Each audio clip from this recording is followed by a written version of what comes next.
आषाढ महिना म्हटलं की सगळ्यांच्या घरी नॉनव्हेजचा बेत असतो नाही का.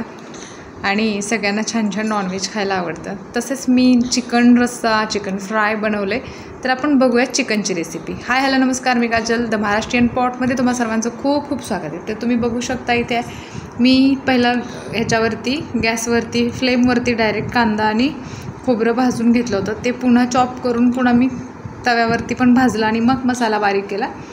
आपल्याला काळं वाटणमधलं चिकन बनवायचं आहे त्यामुळं. तर इथे मी एक पातेलं ठेवलेलं आहे. चिकन मी अगोदरच शिजवून घेतलेलं आहे. मी फक्त तुम्हाला मसाला दाखवते. मसाल्यामध्ये मी कांदा, टोमॅटो, कोथिंबीर, आलं, लसूण आणि तीळ महत्त्वाचे भाजून घेतलेत आणि खोबरं. तर ह्या सगळ्याची आपण छान भाजून पेस्ट केलेली आहे. खोबरं आणि कांदा मी फ्लेमवर भाजला होता, नंतर चॉप करून तव्यामध्ये भाजला सगळा मसाला आणि मग तो ग्राइंड केला. त्यामुळे असं काळसरपणा असतो ना, एक फ्लेवर असतो ना एक चुलीवरचा, तो त्याला येतो. छान असा मसाला भाजून घ्यायचा आहे. एक 7-8 मिनटं छान असा एकसारखा मसाला भाजून घ्यायचा आहे. जास्त वेळ झाला माझ्याकडून, 10-12 मिनटं तरी मी छान मसाला भाजून घेतला एकदम तेल सुटेपर्यंत. मसाला भाजत असताना मसाल्याला एकसारखं हलवत राहायचं, नाही तर खाली लागू शकतो.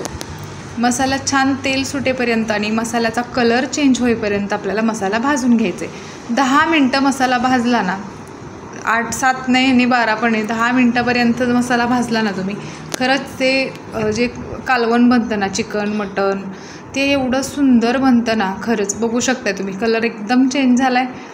मगाशी कसा होता आणि आता कसा होता, एकदम प्रॉपर भाजला गेला आहे मसाला, खूप छान असा. याच्यामध्ये मी शिजवलेलं जे चिकन आहे ते स्टॉकमधून वेगळं करून फक्त मसाल्यामध्ये हे चिकन आहे ते मी छान असं परतून घेणार आहे. तुम्हाला सुक्कं हवं असेल ह्यातून तुम्ही काढून बाजूला घेतलं तरी चालेल. मी तसंच करत असते, सेपरेट करत नाही. मसाला करताना जास्त करायचा जेणेकरून रस्सा आणि फ्राय हे दोन्ही होऊन जाईल. अशा प्रकारे छान असं ते मसाला आपण एकत्र करून मिक्स करून घेतला आहे आणि त्याच्यामध्ये मग आपण चिकनचा स्टॉक ॲड केलेला आहे. हलवून घ्यायचं आहे छान असं. त्याच्यामध्ये तुम्हाला वाटतं आहे पाणी कमी असेल तर त्याच्यामध्ये पाणी ॲड करा. छान असं हलवून घ्या. खाली मसाला जाऊन बसलेला असतो खाली चिकनमध्ये वगैरे, छान ढवळून घ्या हलवून. आणि मग थोडं तुम्हाला वाटत असेल घट्ट, त्याच्यामध्ये पाणी ॲड करा. घट्ट झालं ना कधी तर ते त्याच्यावरती व्हाईट म्हणजे पांढरं असं दिसतं, कलर नाही. आता बघू शकता तुम्ही, पाणी ॲड केलं की मसाल्याला छान तरी येते, कलर सुटतो, तेल सोडतो मसाला. अशा प्रकारे आपण त्याच्यामध्ये वरून कोथिंबीर ॲड केलेली आहे आणि आपला रस्सा तयार आहे. चांगला खळखळा उकळला की मग गॅस बंद करायचा आहे. अशा प्रकारे आपला चिकन तयार आहे. आता इथे आपण भाकरी बनवून घेऊयात.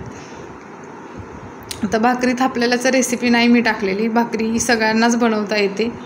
क्वचित असं असेल की ज्यांना येत नाही भाकरी, पण चिकनसोबत आमच्यात चपाती पण खातात, पण मी फर्स्ट टाईम भाकरीचा व्हिडिओ शूट केला आहे. तुम्हाला जर भाकरीची रेसिपी बघायची असेल तर मी परत नक्की भाकरीची रेसिपी पण तुमच्यासोबत शेअर करेन. कमेंट करून नक्की सांगा. अशा प्रकारे आपली भाकरी रेडी आहे आणि इथे मस्त असं ताट तयार आहे चिकनचं. बघू शकता इथे फ्राय आहे, कांदा, लिंबू, भाकरी, भात आणि छान असा चिकनचा तर्रीदार रस्सा. एक नंबर अप्रतिम आणि मस्त अशी चव झाली होती. खायला एकदम टेस्टी झाली होती. तुम्ही पण नक्की ट्राय करा. आवड असेल तर मला नक्की कॉमेंट करून तुमची प्रतिक्रिया कळवा. चॅनलवरती अशाच नवीन नवीन व्हिडिओ बघण्यासाठी आपल्या चॅनलला सबस्क्राईब करा आणि बेल आयकॉनला क्लिक करायला विसरू नका. बघू शकता तुम्ही, मस्त असं आपला तयार आहे ताट. आम्ही तर केली बाबा आखाड पार्टी. तुम्ही केली का? मला कॉमेंट करून नक्की सांगा. थँक्यू.